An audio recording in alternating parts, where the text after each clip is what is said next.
Okay, my book is The Universe vs. Alex Woods by Gavin Exens. It's 407 pages long, and I read a little past 250.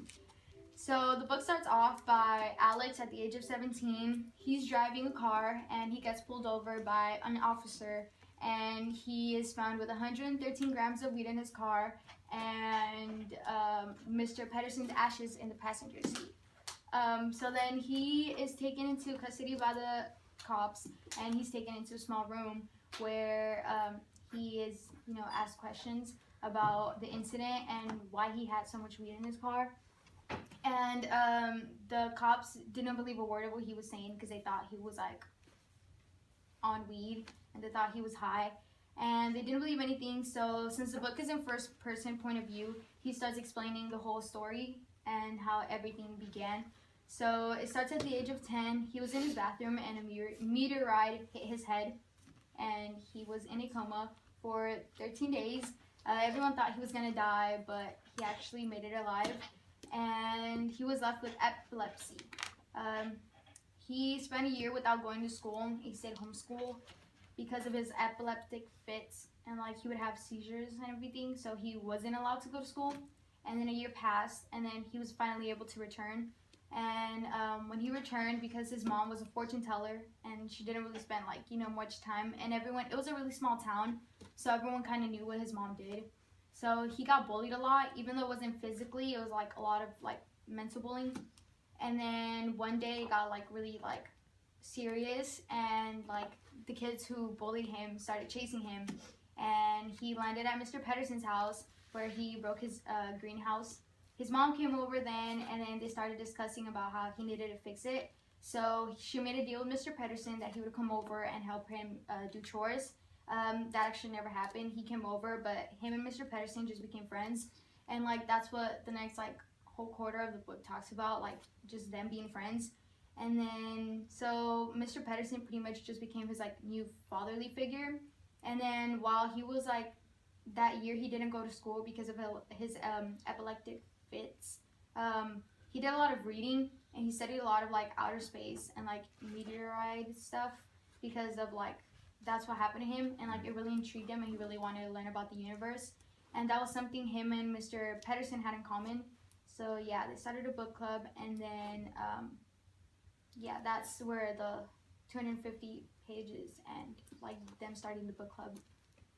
Alright, so is the book, is it based on a true story? No, this is a fiction book. Oh, okay. What do you like most about the book so far? What I like mostly about the book is, I like how it's really, even though it's a fiction book, it has a lot of real life scenarios, and I like how he didn't need to have I don't know, I like how Mr. Pedersen became that fatherly figure. So yeah, that's where the book ends. That's where the 250 pages end. Alright, well, what does Alex learn? Alex learned how to get along with others, since that was something he struggled with. He learned how to, get along with that fatherly figure. And while he was in his epileptic stage, he learned a lot about the universe and a lot about meteoroid and a lot of scientific stuff. He was really into science. How was Alex and Mr. Peterson, how do they form a bond? How was the bond between them? At first, there wasn't supposed to be a bond because he was supposed to get punished for having broken his greenhouse. But since his mom kind of forced Mr. Patterson to give him a punishment, but pretty much when he came over to do chores, which was what he was originally going to do, they just started talking. And then he started, talking to him about the books he read while his epileptic stage, and they just became really good friends. What is your least favorite part of the book? My least favorite part of the book is I don't like how a lot of the parts are really unclear. I still I read a little past it too, so it almost talks about how Mr. Patterson is passing or something like that. I don't know. So it's a really confusing book because it's not really to the point. It gives really weird signals. Alright, well, the book I read is Percy Jackson, The Son of Neptune, and it's the second book in the series because I already read the first one. It's about 510 pages, and I've read 270 to 60 so far. So the book starts off at Percy's like brainwashed. He doesn't remember anything, because in the previous book, he was kidnapped and he was brainwashed. So it starts off in this book. It starts off he's running from two monsters, and he can't kill them, and they can't kill him either because he has a mark of Achilles, which means that like his skin is like invincible. It's like thick iron, but there's like one weak spot, and they can't find it. But they can't die also because no matter how much times Percy kills them, they turn to dust, but they keep reforming.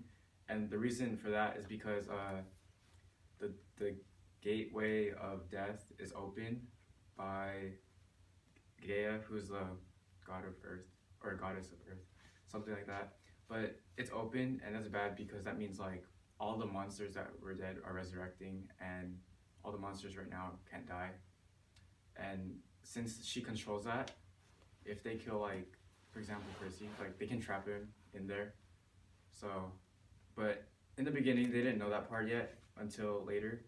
So as Percy's running from them, he stumbles upon Juno, who is a goddess, and Juno leads him into a Roman camp, which Juno says that like he's the chosen one, that he's gonna save the camp and everything.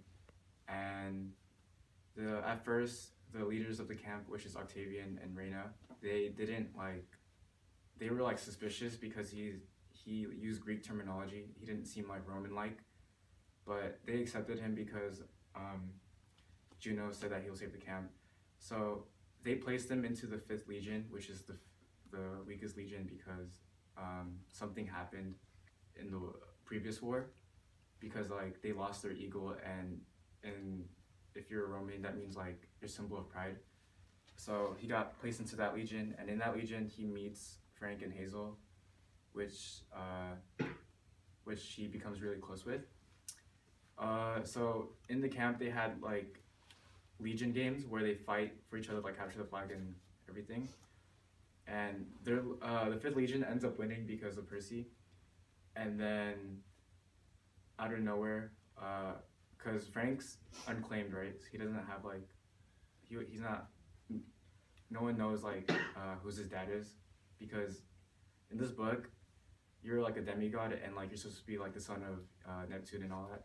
So he got claimed by the god of war, and he gave a prophecy that like his son's gonna lead a quest and save the doors of death, something like that. And then he's gonna lead this quest, and Frank chose Percy and Hazel to take them to Alaska to go free the doors of death.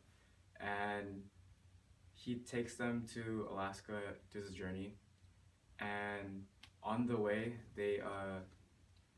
Percy stumbles upon Reina, who is the leader of the camp's sister, because they had history back then. It makes sense if you read the first book because it's kind of like out of place, but yeah, he meets her, and like it's funny because she's like leader of like girl warriors, and they're called like Amazons basically, and their base is in like Amazon, like the company. So it's kind of funny, yeah. And then after that, like they make their way to Alaska, and then there's a giant named Polybotes. I don't know how to pronounce it, but something like that. And he's supposed to like oppose the god of Neptune, which is like Percy. So they fight. Percy almost dies, and then like he ends up beating him, and miraculously, they somehow like closed the doors of death, and that's like that's what I read up to, and so far I'm still reading it. That's like my 250 pages, and also it's all in first person point of view. It's in the point of view of Percy and Hazel and Frank. Alright, so what's your favorite part in the book? I think my favorite part has to be when. That's a good question.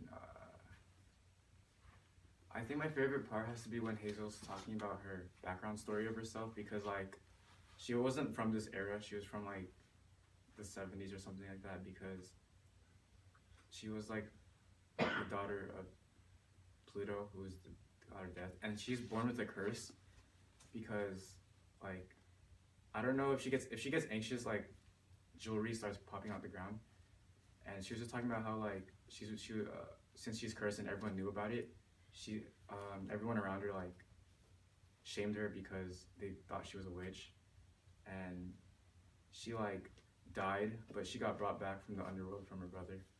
I think that's my favorite part. How about your characters? Who would be your favorite character and why? I think my favorite character has to be Frank because, like, on his appearance on the outside, he's like they described him as like really buff and like intimidating, but he's actually pretty nice. And I also like the fact that like his life depends on a firewood because if it burns, he dies. Yeah. And what's your overall opinion on the book? Overall, I really like this book because I'm really interested in Greek mythology, and yeah, and I like how creative like they were to make the plot and everything. All right, so you want to compare books, and let's talk about things you're alike and things you're different in. I think we're similar on how like they're both first person and they're both like teenagers in the book. Yeah, I also think it's like I like how both of them are fictional, and even though I think this would be also a contrast, because even though they're both fictional, yours is more of like a fairy tale type of thing. Yeah. And it's like it focuses more into like I don't know, it feels like it's I don't know, more like fall and like to the fall side, while this is more into like a real life type of scenario. Yeah. Oh, and also the theme I found in this book is the theme of identity, because again he was brainwashed. Oh yeah, he was brainwashed in the beginning, but then as he like went out in quest and everything throughout time, he regained his memory back that he's like originally from a Greek camp, and also like the reason why that is the reason why he got brainwashed is because that goddess he stumbled upon that led him to the Roman camp, she took the leader of the Roman camp, and Percy's the leader of the Greek camp, and they switched places, and she did the same things to the other guy. That's the reason, and she wanted to unite them. Yeah. Cool. How's another thing they contrast?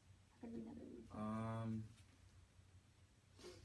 I don't know. Well, I mean, like you said, yeah. I feel yours is like more also realistic. Percy is more of like he's more how do I say, like he seems like he's very like independent, and like you said, because he has to lead people, he has that like leader side of him, while because of everything Alex has gone through, he's really like dependent on like other people. Yeah.